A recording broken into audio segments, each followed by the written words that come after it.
Luar biasa. Ini di Condet ini pagi, siang, sore, malam maulid terus. Pagi ini kita kumpul tempat ini, malam nanti ada lagi di Darul Mukhtar tempat Habib Salim bin Umar Al-Hamid. Besok masih ada lagi di tempat Habib Muhammad bin Ahmad Al-Attas, yaitu ada maulid dan sekaligus haul Al-Habib Al-Imam yaitu Umar bin Abdurrahman Al-Attas. Mudah-mudahan banyaknya maulid ini akan semakin memperkokoh ukhuwah Islamiyah yang ada di antara kita. Amin ya rabbal alamin. Kaum muslimin dan muslimat rahimakumullah.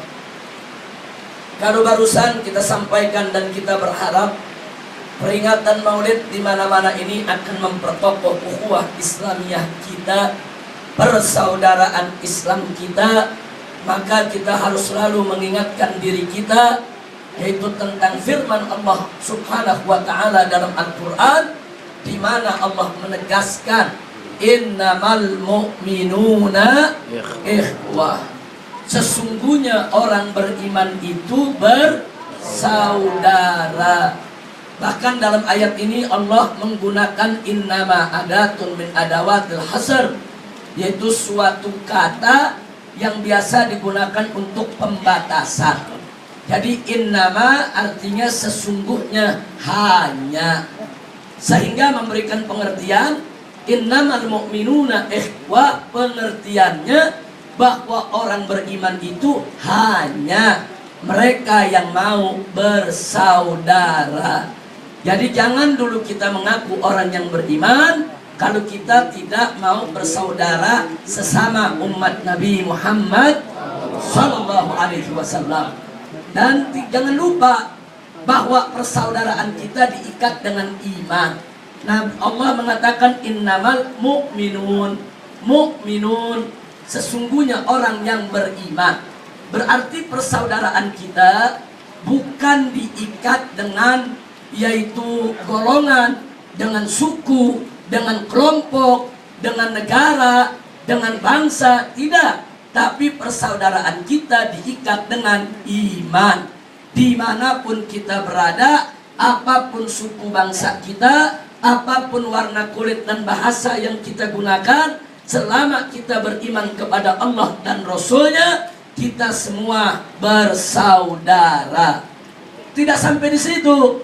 Dalam ayat tadi digunakan kata ikhwatun. Innamal mu'minuna ikhwah. Ikhwatun. Saudara dalam bahasa Arab, saudara itu kalau tunggal akhun. Kalau berjumlah dua, akhwani, dua orang saudara. Tapi kalau banyak, ada dua kata. Ada ikhwatun, ada ikhwan dengan nun, saudara.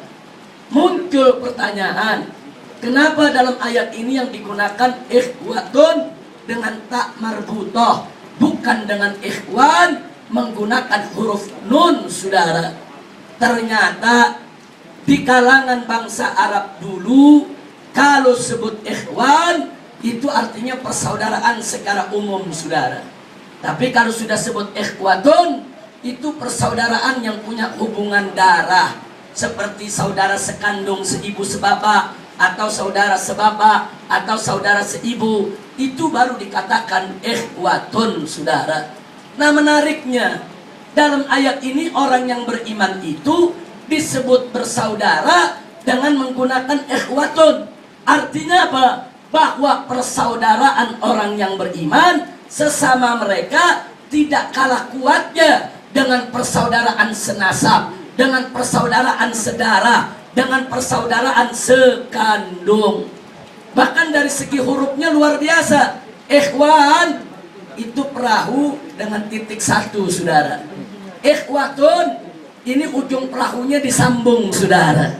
Makanya disebut tak marbutoh, yaitu tak yang diikat, saudara. Artinya kenapa digunakan ikhwatun? Untuk menunjukkan bahwa persaudaraan orang yang beriman saking eratnya, saking kuatnya, diikat sebagaimana diikatnya sisi daripada perahu huruf tak marbutoh. Alhamdulillah. Intinya, saudara, ayat tersebut menunjukkan kepada kita betapa luar biasa dan dahsyatnya persaudaraan sesama orang yang beriman. Jadi jangan ngaku orang yang beriman kalau kita tidak mau bersaudara. Jangan ngaku orang yang beriman kalau kita tidak menjunjung tinggi persaudaraan sesama umat Nabi Muhammad sallallahu alaihi wasallam. Dan Nabi alaihi salatu wassalam menegaskan dalam hadisnya, al-muslimu akhul muslim. Orang Islam itu saudaranya orang Islam. Di hadis yang lain Nabi katakan, al-mu'minu lil mu'mini kal bunyan yashuddu ba'duhu ba'dah. Orang beriman yang satu dengan orang beriman yang lain itu bagaikan bangunan yang kokoh, yang unsurnya saling menopang, saling menunjang satu sama lainnya.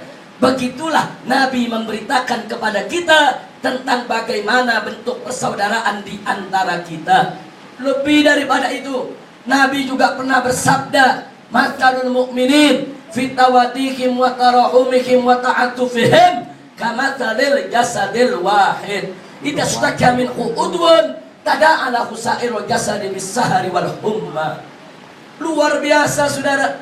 Nabi memberikan satu perumpamaan yang luar biasa, di mana beliau nyatakan persaudaraannya orang yang beriman di dalam pergaulan di antara mereka, cinta kasih sesama mereka bagaikan tubuh yang satu, bagaikan badan yang satu, bagaikan jasad yang satu. Bagaimana jasad yang satu itu? Idza staka minhu udwun.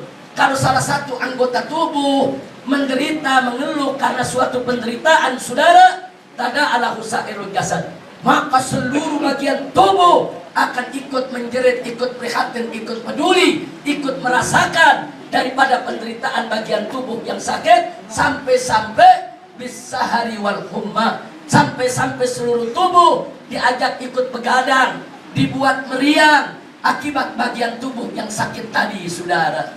Masya Allah, tabarakallah. Luar biasa perumpamaan yang diberikan oleh Nabi. Persaudaraan di antara orang yang beriman bagai tubuh yang satu. Kita lihat badan yang satu. Kalau ada sedikit